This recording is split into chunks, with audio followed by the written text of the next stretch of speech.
বিসমিল্লাহির রহমানির রহিম। আসসালামু আলাইকুম ডিয়ার ভিউয়ার্স, আশা করছি সবাই ভালো আছেন, সুস্থ আছেন। আজকে আপনাদের সাথে একটি নতুন ভিডিও শেয়ার করছি, খুবই গুরুত্বপূর্ণ ভিডিও।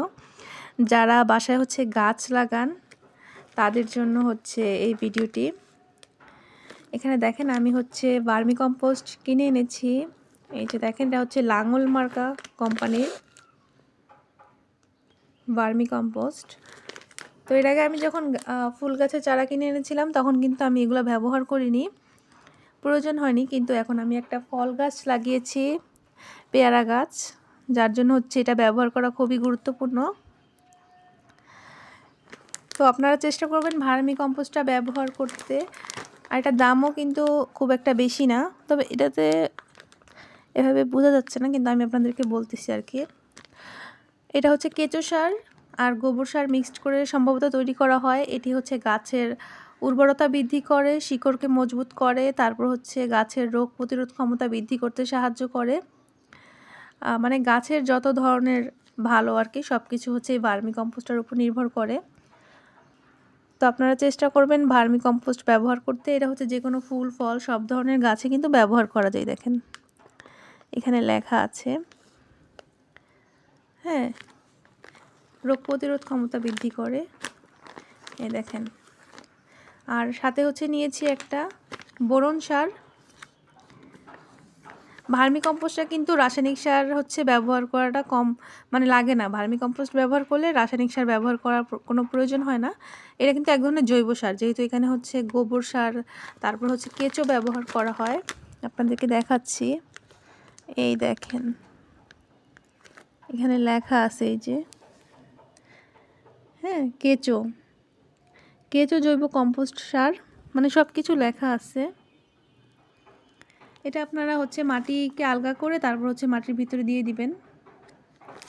আর এইখানে আপনাদেরকে আরেকটা দেখাচ্ছি, এটা বোরন সার, সলুবর বোরন।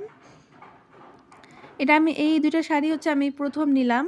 আমার যে একটা ফল গাছ কিনেছিলাম, তো আমি চাই ওটাতে ফল ঠিকমতো আসুক আর কি, ফুলগুলো ঝরে না পড়ুক। এর আগে মরিচ গাছের ফুল ঝরে পড়েছিল।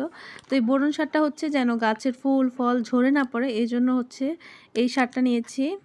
এটা অনুখাদ্য হিসেবে কাজ করে। গাছের পুষ্টিগুণ ধরে রাখার জন্য এই দুটো সার কিন্তু খুবই গুরুত্বপূর্ণ। এটা গাছে ফুল ফল আসার আগে আপনারা গাছের মাটিতে দিয়ে দিবেন। এই যেখানে লেখা আছে দেখেন, প্রতি লিটারে 1 থেকে 1.5 গ্রাম ব্যবহার করতে হবে। গাছে ফুল ফল যেন ঝরে না পড়ে, তারপর গাছের ফলটা যেন ঠিকমতো হয়, ফেটে না যায়, এই জন্য এই বোরন সারটা নিয়েছি। এই দেখেন এটার দামটা লেখা আছে এখানে, এই যে, এটার দাম 130 টাকা। আর আমি নেটে দেখলাম যে এই ভার্মি কম্পোস্টের দামটা কেজি 30 টাকা থেকে 40 টাকা। তো এই দুটা মিলিয়ে নিয়েছে 130 টাকা। এই দুটো সার মিলিয়ে দোকান থেকে নিয়েছে 130 টাকা। তো এখানে লেখাটা আসলেভাবে স্পষ্ট বোঝা যাচ্ছে না, কি 30 লিখছে না কি লিখছে ঠিক বোঝা যাচ্ছে না। তবে দুইটা সার একত্রে 130 টাকা রেখেছে, এর কম রাখেনি। এগুলা গাছের যে দোকান আছে, মাটি বিক্রি করে, গাছ বিক্রি করে, যে দোকান থেকে নিয়েছিলাম ওই দোকান থেকে এনেছি। তো আমি আমার গাছে এগুলো ব্যবহার করব। এটা স্প্রেও করা যায়, আবার মাটির সাথেও মিশিয়ে দেওয়া যায়। তো এগুলো আপনারা সকালে বা বিকালে ব্যবহার করার চেষ্টা করবেন। আর এই যে এটা ভার্মি কম্পোস্টটা, এটা গাছের টব অনুযায়ী, গাছের বয়স অনুযায়ী কতটুকু ব্যবহার করতে হয় সেটা আপনারা অবশ্যই খেয়াল করে নেবেন, দেখে নেবেন। তো এই দুটো সার কিন্তু গাছের জন্য খুবই গুরুত্বপূর্ণ। চেষ্টা করবেন এই সারগুলো ব্যবহার করতে। সবাইকে অসংখ্য ধন্যবাদ।